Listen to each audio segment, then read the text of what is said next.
2020లో wife and husband Ram and Sita మధ్య జరిగినటువంటి ఒక గొప్ప సంఘటన గురించి ఈ రోజు నేను మీకు చెప్తాను. అదేంటంటే వైఫ్ అండ్ హస్బెండ్ ఇద్దరికి పెద్దల దగ్గర నుంచి 3 కోట్ల రూపాయల వరకు ఆస్తి వచ్చింది. ఆ 3 కోట్ల రూపాయల ఆస్తి నుంచి కారు కొనాలా, బంగారం కొనాలా అంటూ రకరకాల డిస్కషన్స్ చేశారు. డిస్కషన్స్ తర్వాత ఇద్దరు ఫైనల్ గా ఒక కన్క్లూషన్ కి వచ్చారు. 1.5 కోటి హస్బెండ్ తీసుకునేటట్లు, 1.5 కోటి వైఫ్ తీసుకునేటట్లు. మొదటగా రామ్ తన 1.5 కోటితో ఒక డిఫెండర్ కారు కొన్నాడు. ఆ కార్ తో బాగా ఎంజాయ్ చేస్తున్నాడు ఫ్రెండ్స్ తో. సేమ్ టైం భార్య ఏం చేసిందంటే కోకాపేట్ లాంటి ల్యాండ్ ప్లేస్ కి వెళ్లి కన్స్ట్రక్షన్ అవుతున్న 3 BHK ఫ్లాట్ కి 1.5 కోటి కట్టింది.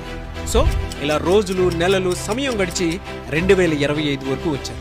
ఈ రోజు రామ్ కొన్న కారు డిప్రిసియేషన్ అయ్యి దాని వాల్యూ 60 లక్షలకు పడిపోయింది. అప్పుడు కోకాపేట్ లో సీత కొన్న ఇల్లు ఈ రోజు అప్రిసియేషన్ తో 6 కోట్లైంది.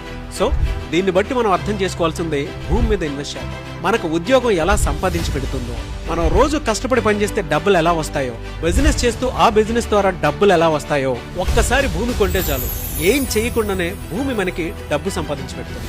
సో భూమి మీద ఇన్వెస్ట్ చేద్దాం. అలా ఇన్వెస్ట్ చేద్దాం అనుకునేటువంటి వాళ్ళకి సుమన్ టీవీ ఒక అద్భుతమైనటువంటి అవకాశాన్ని కల్పిస్తోంది.